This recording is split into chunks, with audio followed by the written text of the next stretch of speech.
Hello, and welcome to today's panel. I'm your host, Nora Barrows-Friedman of the Electronic Intifada, and I'm absolutely delighted and honored and honestly a little daunted to be joined today by none other than Noam Chomsky, John Pilger, Michael Moore, and Stella Moris.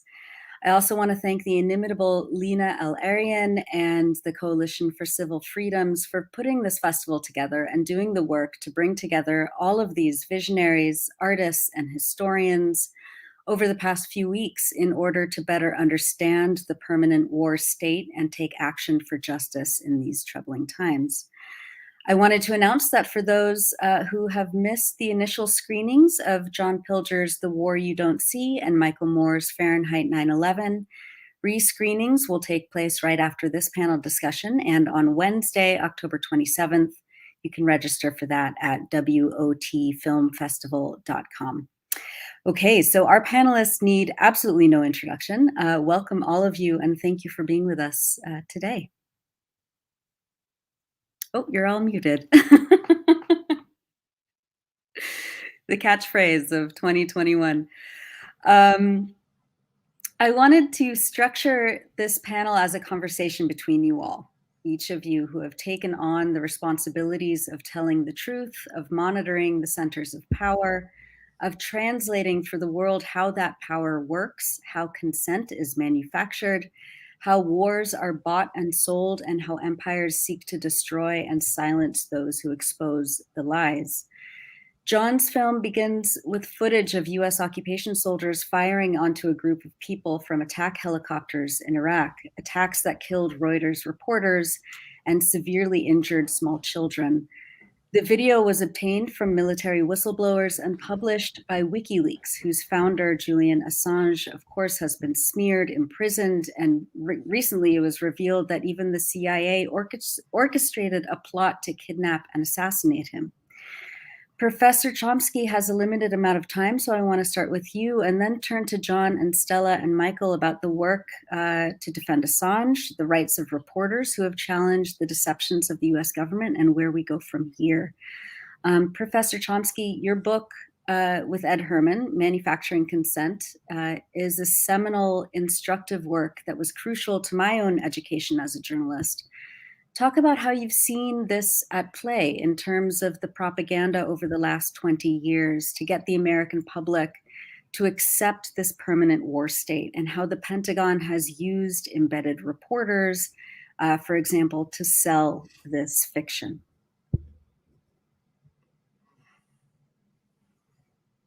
Oh, Professor Chomsky, you're muted. Oh no.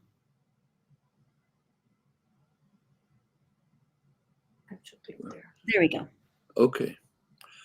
First, we should begin by recognizing that it's not the last 20 years. It'll be more realistic to say the last 70 years. It would be even more realistic to say the last 250 years. The United States is one of those very rare countries, I don't know if there's another one, that has been at war virtually every year since it was founded. The American Revolution was largely an effort to throw off a British restriction on colonization. The British had blocked colonization west of the eastern range of mountains, the Appalachian Mountains. Colonists weren't accepting that, certainly not George Washington, major land speculator. Soon as the British were thrown out, the colonists began invading the territory of the Indian nations. And it was a war understood to be a war of extermination and destruction. Meanwhile, picking up half of Mexico. End of the century, that phase of war was over, went on in other ways. After the Second World War, there was a change. The United States essentially replaced Britain as the world dominant power, actually to an extent that Britain had never reached. In fact, no country had ever reached. And it was understood that in order to get the United States was in a position of security that had no parallel in history, controlled the entire Western Hemisphere, both oceans, opposite sides of both oceans, basically nothing.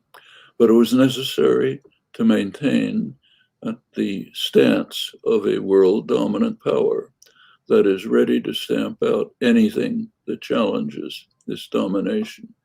And in order to do that, you had to put the country on a war footing. Well, then comes the propaganda. How do you do that?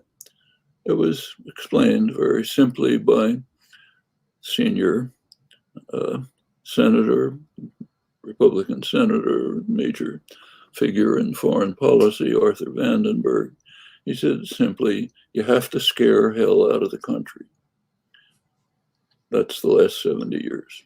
You have to find different ways to scare hell out of the country. Now, what about the last 20 years? Well, there was a bit of a problem when the Russian so-called threat disappeared. It was hard to conjure it up after the 1990s. There's efforts again to do it, but it's not easy. So you had to turn to something else. It was a brief period in the 90s when they experimented with the idea of what was called humanitarian intervention. We have to attack every country in the world because it's good for them. Plenty of history behind this. Britain was doing the same thing for centuries. France, others. Well, that didn't work too well. So unfortunately, there was a terrorist attack. Okay, we have to fight a global war on terror. Actually, Reagan had already declared it 20 years ago, but it didn't work that well. Now there are new enemies. So we have to keep, right now there's what's called a pivot to Asia, which means that we have to resuscitate the Chinese threat. That's an old one, goes back to the 19th century, yellow peril. So we have to, that's easy to resuscitate. So 1950s, there was a huge yellow peril that sort of subsided for a while. Now it's up again. The China threat is what is threatening to destroy us. And as usual, we can ask ourselves exactly what is the China threat, just as we could have asked ourselves about the other threats. Back to the days when the Declaration of Independence was condemning King George because he unleashed against us the merciless Indian savages. So there was that threat. Thomas Jefferson, of course, knew better, but that's the way you scared hell out of the country. After the Second World War, right now it's the China threat. So what's that? Exactly how is China threatening us? Actually, the best answer I've seen to that was by a distinguished international statesman, former Prime Minister of Australia, Paul Keating, who asked the question, what is the China threat? And his answer was China's existence, which is correct. China is carrying out a crime. It's stated in the official US record repeatedly.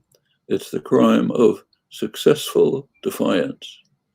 The 60-year war against Cuba is because, as the internal records explain explicitly, back in the Kennedy days, Cuba, Castro is carrying out successful defiance of US policies going back, then they said 150 years, meaning to the Monroe Doctrine, 1823, which declared the US right to dominate the hemisphere.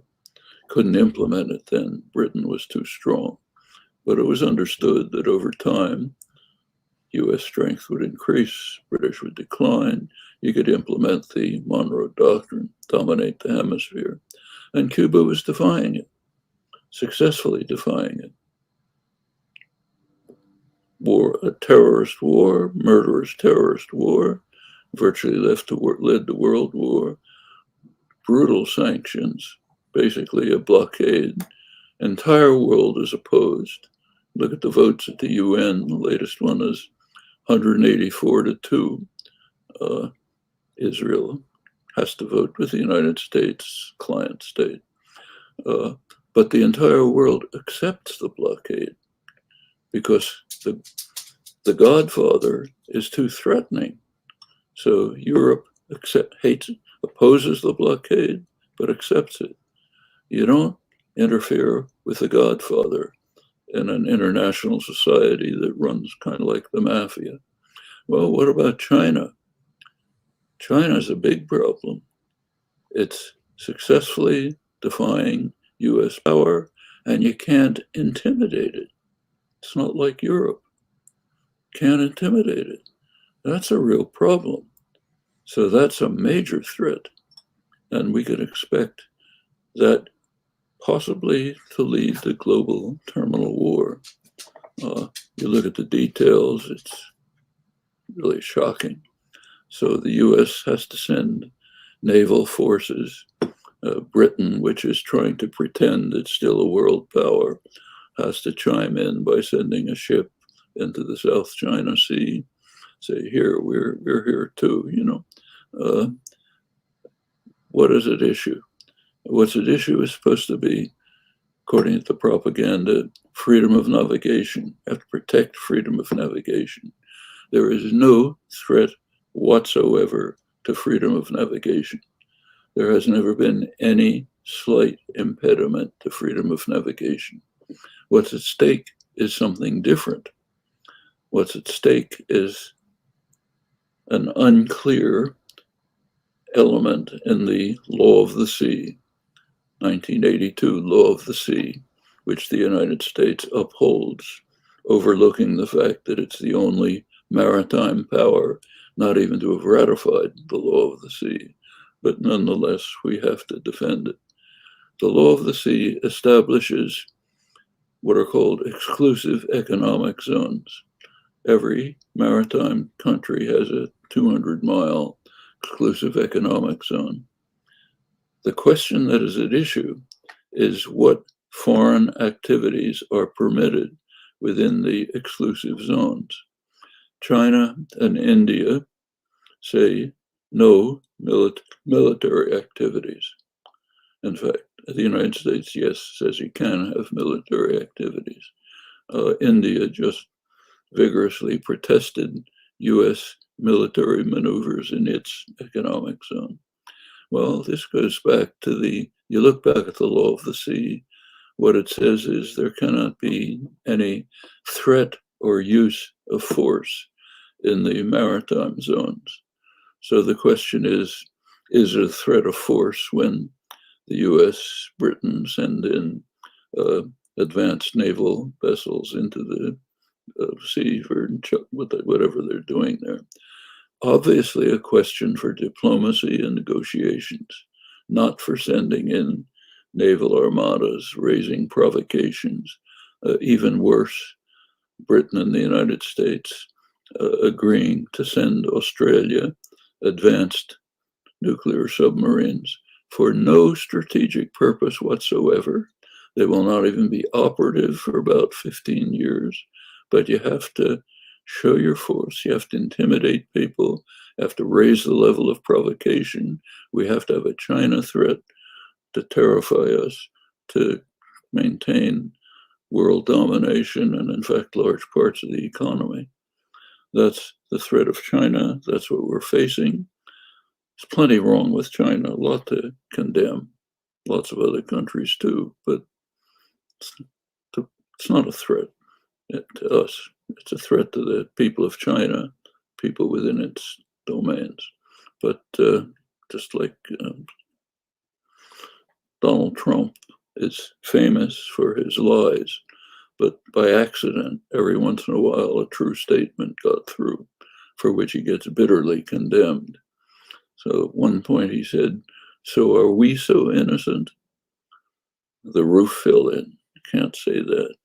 But it was an accidental true statement. Yeah. And it's now not a small matter. the raising of the level of provocation, the development of new, more advanced weapons, sending a nuclear submarine fleet to Australia off the coast of China, all of that could break out into war. And if there's a war, we're done. That's it. That's the situation we're facing.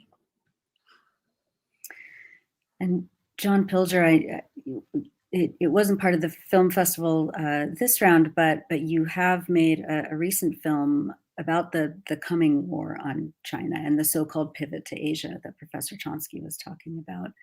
And Michael, you know, in your film, you talk about, you know, fear as a currency to sell these kinds of wars, to sell this idea of a faraway boogeyman that, you know, ordinary Americans should fear at every corner. Meanwhile, you know, reporters who dissect these stories and expose the deceit and the, you know, these provocations by the Pentagon and the highest levels of government are being persecuted.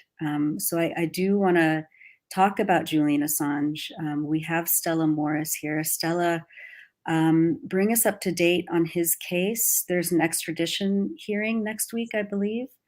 Can you talk about what's happening with Julian? Julian has it's the US's appeal because they lost in January, and now they're appealing. Just 2 days before Trump left office, he lodged the appeal and kind of locked in the Biden administration. And the Biden administration, of course, has taken a different position formally or presentationally in relation to press freedom, but continues to pursue this case, which is the biggest threat to press freedom globally and as well to the First Amendment in the United States in history. Julian is facing extradition. He's facing 175 years in prison, 18 charges, 17 of them under the Espionage Act, and he's being accused of receiving and possessing and publishing information to the public. And that information was the Afghan war logs and the Iraq war diaries, the State Department cables, Guantanamo Bay files, as well as a collateral murder video, specifically the rules of engagement, which is just, in fact, the rules through which the US military kills. And so Julian is facing life in prison because of this material, which exposed in detail the war on terror, the different aspects of the war on terror. I think of it as a hydra, you know, this mythical Greek serpent with many heads, and it has different aspects to it.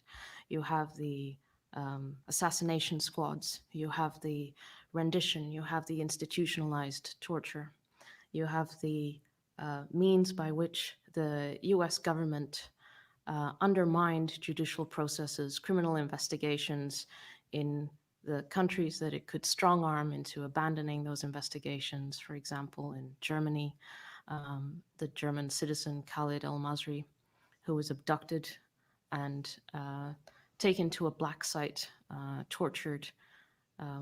And then the CIA realized that they had a case of mistaken identity, and then they dumped him in Macedonia. And eventually, Khalid al-Masri, who was a German citizen, was able to go to the European Court of Human Rights. And he used the WikiLeaks diplomatic cables in order to evidence the fact that he had been renditioned. And the evidence in the cables also showed how the US government had forced or used its force to get the German government to stop the investigation into the US citizens who were involved in his abduction and torture and kidnapping. So WikiLeaks is actually a product of the war on terror, a product of wanting to expose, to remove the secrecy and the impunity that was total in the years that followed the September 11th attacks, where a state of exception was institutionalized and made permanent. And the tools of that war on terror, these different heads of the Hydra, have also then crept into the domestic legislation. What has been done to Julian has been to also use those tools that were developed through the war on terror. So in this recent news story, a 7,500 word investigation by Yahoo News, which detailed, it was incredibly well sourced. They had over 30 sources from the Trump administration, from the current administration.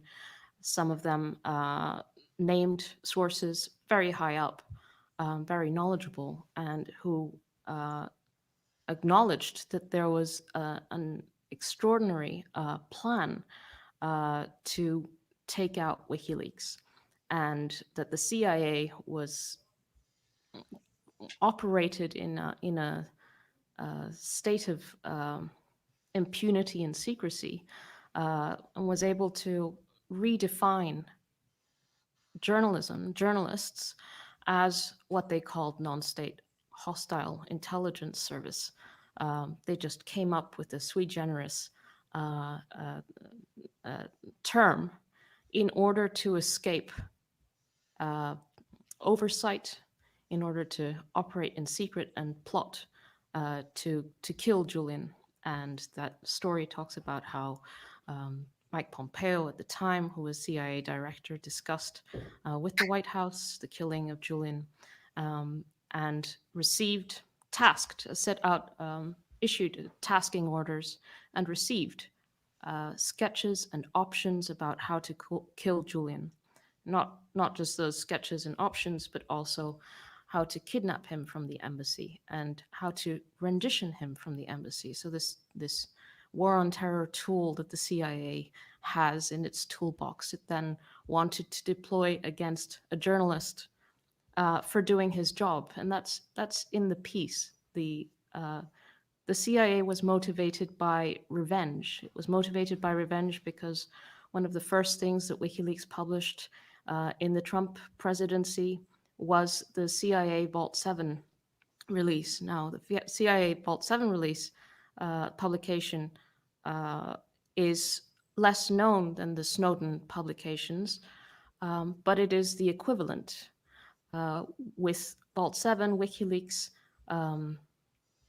showed the world the illegal spying activities of the CIA, just like Snowden had done for the NSA. The difference is that the NSA doesn't even have, or didn't at the time of the Snowden revelations, even have a PR department. The CIA, on the other hand, has, well, a massive propaganda department with its tentacles going into many media organizations. It also has assassination programs. It also has rendition programs. It has torture programs. And so,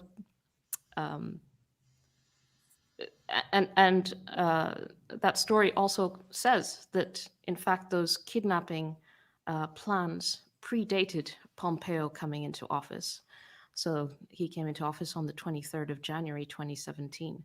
So we're not talking about just Pompeo being rogue. We're talking about the CIA wanting to take revenge on Julian, and they have taken revenge. They didn't kill him yet, but they're trying to kill him. And I think it's a big part of the attempt to silence Julian forever is that in order to assassinate a person, first you have to assassinate their character. And that's what you saw from 2017 onwards. You have the CIA at the latest by April 2017. They knew perfectly well, they knew they had established that Julian and WikiLeaks were not some kind of Russian agent. That's why they had to invent that term, non-state hostile intelligence service, because they knew, right? The CIA is the agency that is tasked with finding out whether, whether someone is someone's agent or not. They have unlimited resources to find out, and they knew, and that's why they had to come up with a new term, because all Julian and WikiLeaks does is journalism, and they had to redefine it in order to make it a threat to the state, because it was not because the CIA considered that WikiLeaks publications didn't toe the line, basically. And so WikiLeaks had to be eliminated, and Julian had to be eliminated. And this article talks about how even within the administration, they recognized that these activities, these actions, these operations were motivated out of revenge, not because of the real threat, any real threat that WikiLeaks posed, but it was pure revenge. And I mean, it's just extraordinary what we've found out over the past, since Julian was arrested. Julian was arrested in 2019. He was dragged out of the embassy, and then whistleblowers started coming forward. The whistleblowers who were working inside the embassy, who were basically the agents, they were the agents of the CIA inside the embassy. They said they were the agents of the CIA inside the embassy, and they had discussed kidnapping plots and poisoning plots inside the embassy. They had instructions about stealing a nappy from our baby, our 6-month-old baby, in order to establish that he was Julian's son. The plans that so we had information about the implementation of these operations through the security company that was working in the embassy, and we know that because a Spanish court is investigating that, and they have mountains of forensic data from that period that Pompeo was head of the CIA. And now we have on the other side the 30 sources for this Yahoo story who have confirmed the planning stages of what was going on inside the embassy. So it's completely extraordinary. I mean, the attack on Julian is an attack on the public's right to know. It's an attack on our right to know what was going on and what goes on with these incredibly unaccountable and powerful, ever more powerful organizations. I mean, the war on terror, so-called, started this chipping away at our rights and the beginning of the total surveillance state. And we have old tools to try to fight against these enormous powers, and it's not enough. So we need WikiLeaks, we need courageous people, we need whistleblowers in order to try to get behind,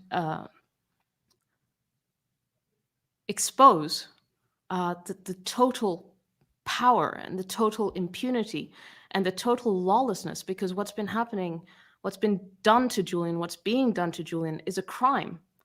They are the criminals, they're the torturers, they are the killers, and they've put Julian in prison because he exposed them.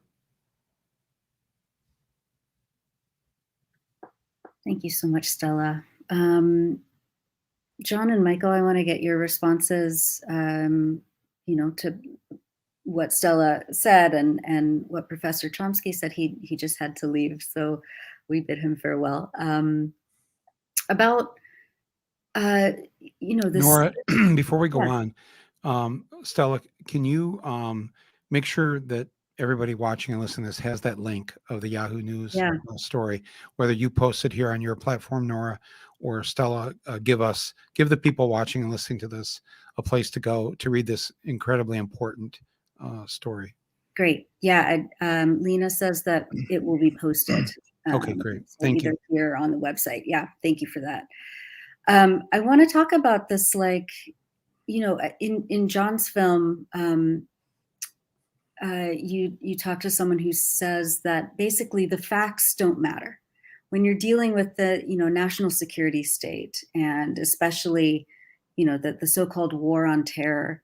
It doesn't matter what the reality is, what the facts are. What matters is what the government, what U.S. imperialism wants to do, what its goal is. Can you talk a little bit about the case of Assange and whistleblowers and how the mainstream corporate media is selling this ongoing series of illusions to try and assassinate Julian Assange's character, like Stella said, and to prep us for a coming war? Oh, you're muted. Sorry. There we go. How's that? Right. Perfect. Can you hear me? Yes. Good. Listening to Stella's eloquence describing, and I know how difficult it is for her describing the whole sweep of history of Julian. And really, though she was concentrating on this latest revelation, there's so much more. That's, of course, just the surface. And I think what Professor Chomsky was saying and what Stella was saying is something that the mass of people are not going to hear. They'll hear it when a film of Michael's comes out, or perhaps when a film of mine comes out, but they won't. So we're a select group. When Professor Chomsky was talking about China and provocation, but the provocation on China is the most dangerous of all. There are 400 US bases surrounding China, all the way from Australia up through the Pacific, right through Asia, across Eurasia, constantly, day after day, US drones, US warplanes probe Chinese space, almost on a war footing. Almost none of this is reported. And a ridiculous British aircraft carrier and the usual fleet of provocative American ships turn up in the South China Sea, and that is news. Now, I'm sure we could be here all night if we're going to end up criticizing the news, because we've all done that. But really, it's why are these myths? Why is the myth that China is a threat still understood by most people? Why is there a criminal silence? Has there been a criminal silence for the last 10, 11 years over the crime done to Julian Assange and the great public service performed by Julian Assange? I mean, the last hearing, I remember, and Stella will be so used to this, was on August the 11th.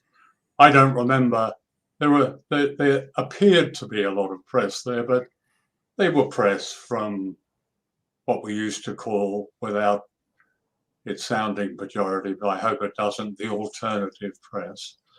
The BBC turned up for one day and decided they were bored. In fact, the BBC correspondent said it was all rather repetitive and left. And the same thing happened at the Old Bailey in September of 2020. So people are not aware of that. And this propaganda by omission, propaganda by silence is the greatest threat in my view. Because if we don't know about it, how can we resist it? How can people resist it? China surely is bad. It's doing bad things to the Uyghurs. The fact that Uyghurs there might be an entirely different story about the Uyghurs is of course unmentionable. The Guardian newspaper has a reporter in Taiwan who reports the mainland and all of Asia. She is a propagandist. I mean, propaganda on a level of Lord Haw, World War II style, but simply not mentioning it. Julian, in the early part of Julian's struggle, when the lies that were told about him were legion, one after the other, that was the coverage. That was the coverage. It was a coverage of lies. Now it's a coverage of silence. And yet everything Stella says is correct. The impact of the judgment, of the decision made by the judges on the 27th and 28th of October will have an enormous effect on, well, I know we say the free press, I actually don't believe there is a free press, but it will have an enormous impact on the honorable exceptions, the journalists and filmmakers who try to get their work out to a mass audience. So it is that propaganda that really, I think, is our greatest threat, and be interesting to hear what Michael says about this, because Michael is a pioneer in breaking through this. But there are a few of us. That's fine. There always was few, but I think we can't assume that people have this basic knowledge that even when you mention Julian's name to people, now there is, yes, why is he in prison? They will ask questions. There won't be answers to those questions because there's nothing in the daily media that will give them those answers. I often thought there's two issues in the world that maybe there's three now if we add China, I suppose, but there's two issues that if you understood those, then you understood so much else. One was Julian Assange, and the other was Palestine.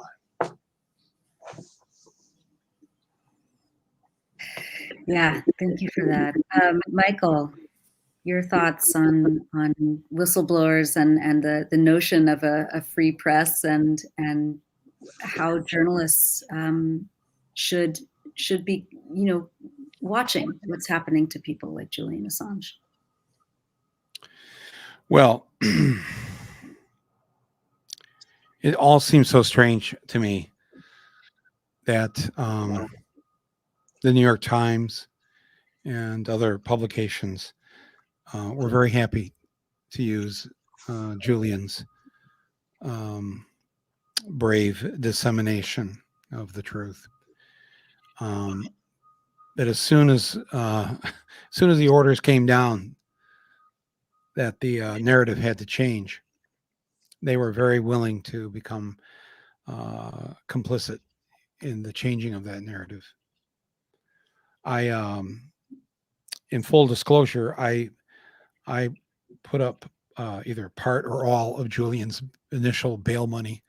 I am putting up knowing, if you understand bail money, you get the money back when they show up, and knowing that there was a good chance that he might not show up, I knew that was a very worthy gift and contribution to this and to protect him. I visited him there in the embassy, in the little office that he was living in, living as a liberal use of the word living, because it was an awful thing to witness, frankly. And I wanted to stay as long as I could, because he needs still that support and that that helping hand. So I would ask anybody who's listening to this that if you have found yourself falling for any of the propaganda, that you step back and come back into the light, and be grateful for those who have, with great courage, been willing to tell us and the world what we've been up to and how we tried to pull it off. Whether it was invading Afghanistan, invading Iraq, the scene there that there at the beginning of John's film of footage of us ending the lives of people, just people. And we have so much to pay for and so much to make up for, so much. I'm a big believer in redemption. It has stunned me through my entire American life, the lack of desire to seek redemption, to starting with how this country was formed, founded in genocide and built on the backs of slaves, and never really coming to terms with that, being honest about it, making up for the descendants of those who made it through and lived barely, but still remain today on the absolute bottom rungs of our American ladder. Black Americans, Native Americans, somewhat share that bottom rung, and nothing has allowed them, because there are the foots of hundreds of millions of Americans, white people, that keep them in that place. President Biden had a town hall the other night on CNN, and a black man came up to the microphone, said he was a doctoral student at Morgan State University, and he thanked the president and said he voted for him and happy that he won. But we're in the same spot, he said. Nothing really has changed. And we have been left behind once again. And what are you going to do about that? And the look on Biden's face. And, I think, I don't want to generalize about elderly people, but one of the great, and there are many great things about the wisdom of the aged, is that they don't have time for bullshit, and they don't want to. They know that it's not a cliche to say that life is short.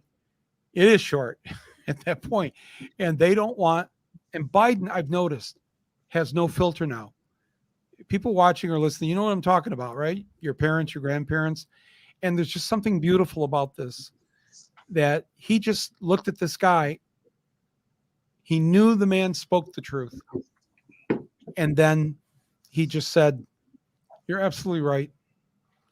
And I have failed. In these first 9 months, my greatest regret, the greatest regret of my life now, is how I've not come through for Black Americans, and that that he and the Democrats have let the voting rights thing die. It was quite a moment, not one you usually see on TV. And frankly, I've been opposed to Biden my adult life, it seems like, because he was in the Senate I think he was elected when he was 29. The things that he has done and stood for, I mean, the list is long and shameful. That I never expected that these 9 months would include some sort of a pivot, not a redemption, and not a let's all get on the bandwagon and cheer President Biden. But something is happening, and something has happened to him personally. I don't know what it is, but I think, and for those who are Americans who are watching this, we need to not back down 1 inch right now. We all need to be active, very active, and we can't stop listening to the news media, the way that they want to frame what's going on now. Well, it's Manchin and Cinema against. No, stop it. What's going on right now is this is a critical moment for those who believe in capitalism. They know. One slight tilt and the end could be near for them. They know that. White supremacists know it. They know that for the last 11 years, on the first day of school every September, the majority of first graders entering first grade are not white. The country is changing. It has changed. The demographics. And so the fear inside angry white men in this country is so pronounced right now that they believe they're fighting for their lives. So it was great listening to what Noam Chomsky was saying there. And John, and if people haven't seen this film that was put up today before this, and it's going to be played again after this, please watch John's film. It's very powerful. Yeah. Thank you for that. And I want to ask both of you, and both films will screen again on Wednesday as well. I want to ask both of you and Stella, Michael, I was rewatching your film yesterday. I think, maybe the first time since I saw it in theaters so many years ago. And, rewatching John Ashcroft singing "Let the Eagle Soar" really brought back a lot of just like disbelief at the time that we were all living in, that this was actually. I wish Americans could participate in Eurovision Song Contest because that would have been a moment right there. Don't they already? Surely they must own it. Israel is in Eurovision for some reason. Oh, I'm going to think differently about the Eurovision Song Contest. It's got Americans in it. I'm going to watch it. So I want to ask you, all three of you to briefly talk about, your thoughts on the recent rehabilitation of George W. Bush by the leading elites of the Democratic Party, by the corporate media, and how this fits into what we're talking about. No one has been held accountable for any of the atrocities. That's right. That both of you filmmakers have documented in your films, and Stella, what Julian has disseminated in terms of information. What do you make of this? Watching these films after so many years after you've made them. Well, Bush, Cheney, and Rumsfeld, I think for many years, I don't know if it's still true, really couldn't travel to certain countries for fear that they would be arrested as war criminals. They're still war criminals. And so, but I took, I guess, some satisfaction during that time, and if that time still exists, great, that they are essentially prisoners of this country. Of course, Rumsfeld now is gone, but I'm not sure exactly what the question is about it. What are you saying? Like when I watched the film all these years later? Yeah. When you rewatch Yeah. it, or when you Yeah. see these war criminals that Yeah. haven't been held to account all these years later, like what's your reaction? How should we be feeling about this? Well, a boy can hope. First of all, hope never leaves. It's still time to do that. I think when I watched Fahrenheit 9/11 here a month or so ago, I put it up for free on the internets, and with my I put it on actually on my Substack player, so that people could watch it for free. And watching it, I was so moved, thinking about how, on a personal level, that this film is sort of the anchors of the film are these two women, the mother from Flint, Michigan, who lost her son in the first couple of weeks of the war in Iraq, and the mother, the Iraqi mother, who's climbing through the rubble of her home with her dead children, grandchildren, and screaming out to Allah, to God, please deal with these Americans. Please. You're not going to let them get away with us, are you? It's so powerful, to see that and to realize as an American the kind of grief that we've brought to the world. And I guess maybe I'm less concerned right now about. I mean, I hate the whole revisionist history when it comes to Bush and his cronies, but I'm more concerned with us, the American people. Have we learned our lessons? Just with the defeat, the American defeat in Afghanistan a month or so ago, watching the American media, listening to American voices, it seemed like a lot of Americans haven't learned the lesson. And I just felt so sad thinking that the lesson is still going to have to be learned. And the lesson is the first steps of the lesson are who do we slaughter next? We, the United States of America. That will have to be the first step before we have a chance to maybe try to learn that lesson again. Try one more time to figure it out as to why we are such, what's the famous line from D.H. Lawrence, the Americans, they're such great killers. For that to no longer be true, this is going to take a lot of work on all of us citizens on our part. Otherwise, the world is not safe. The world is not safe from us. Yeah, I agree with that.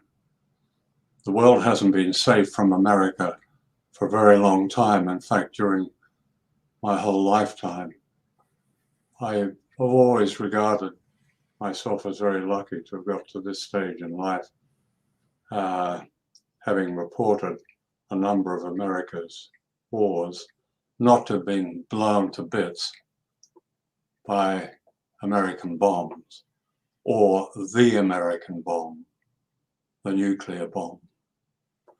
And, you were talking about George W. Bush there, Michael, but if Noam was here, I'm sure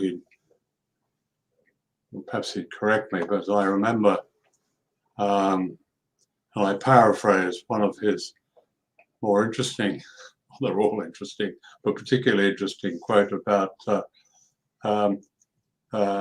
what if American presidents, all American presidents, were put before the equivalent of a Nuremberg tribunal? And again, I paraphrase, Noam said something like, well, they'd all be hanged. So they're all war criminals. Harry Truman was a war criminal. The Democratic Party has started more wars than the Republicans have, in spite of Donald Trump.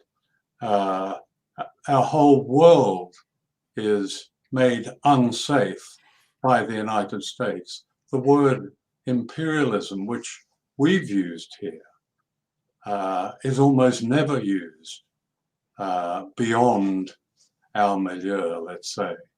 I would go further and say the word Americanism is not used. The word anti-Americanism has been used. It was used right through the 50s. It's been used against me, and it's been used against, I'm sure, against Julian and others. But the term Americanism, this claiming the cultural brain of the world. There was a film in 1990, you remember, called Jerry Maguire, starring Tom Cruise. It starts with a voiceover. It says, "From now on, America sets the tone for the world." And that came straight after the Berlin Wall fell down. Those of us who don't have a vote in the United States, and even if I had one, I wouldn't want to use it, but would like the United States to perhaps, standing back, it seems there's so much talk. There is a lot of resistance. There are so many good people doing good things. But what does it amount to? Yet another war criminal is elected. President Biden actually said, I thought his most remarkable statement, Michael, was a while ago, in which it was put to him some accusation that America went around the world overthrowing governments. He said, that's ridiculous. We've never done that. Right. I mean, how can a man say that? I think he believed it. I think he believes it, yes. He was sincere. He's the American president. I mean, if that level of ignorance, that level of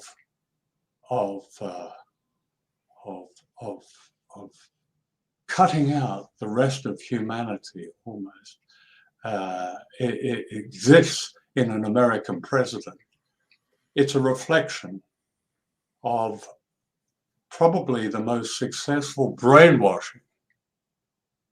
And that's my view. I've lived and worked in the United States and enjoyed it and admired so much of it. But the degree of brainwashing is astonishing. And we have now this coming war with China, it seems, but all on one side. A couple of ships in whether Taiwan will be allowed to free itself from the great monster of which it is part, but nothing about, as I mentioned earlier, this ring of this noose of bases right around China, the constant provocation day after day by the United States, sending in shallow draft warships in order to penetrate into Chinese waters, Aegis missile ships in Korean bases. I was on Okinawa. Okinawa is in fact a huge American base.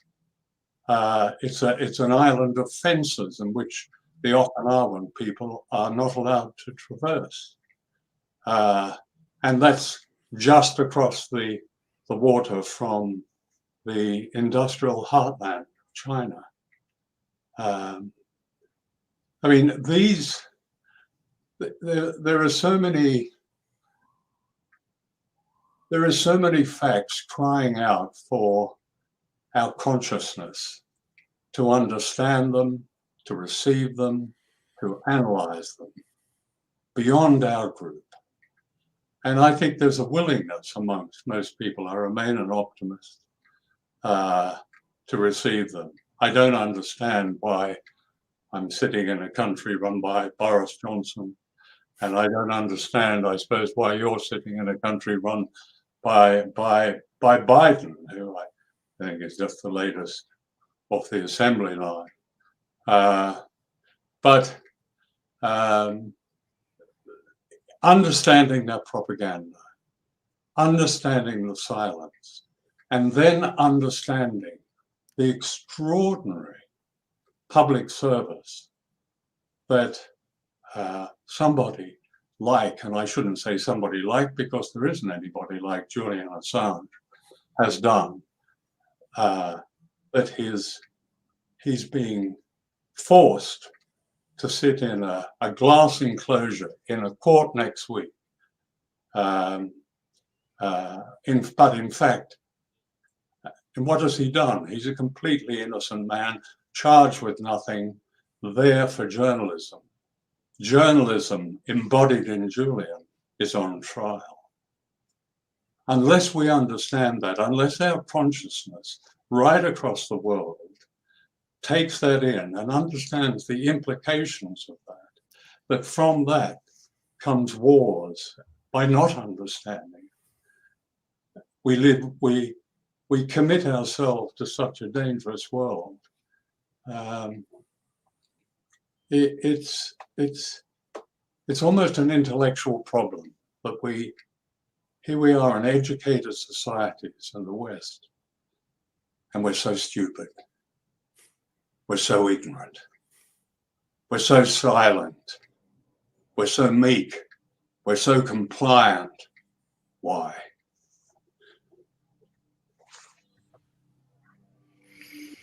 Thank you, John. Stella, I want to give you the last word. We only have a few minutes left. But tell us about what's at stake for Julian, what's at stake for whistleblowers and journalists at this moment. Well, it's difficult to follow on from Michael and John, but I think, and picking up from your previous question, of course they're going to be elevated, and these war criminals will always have at the end of their life the fawning obituary. Would Colin Powell have the same fawning obituary if he had resigned instead of defaming the lie of weapons of mass destruction at the UN? Of course not. This is their payment. But they're just talking among themselves. And really what they're afraid of are people like Michael and John and Julian, because they represent what those in power are afraid of. And that's the truth being exposed, their true face being seen by the public. And that's why you've been so successful. I mean, Michael, your Oscars acceptance speech, I think, is the one that is most remembered in history, right? Who can remember any of the others? And so what's at stake? I mean, it's our future that's at stake. You know, whether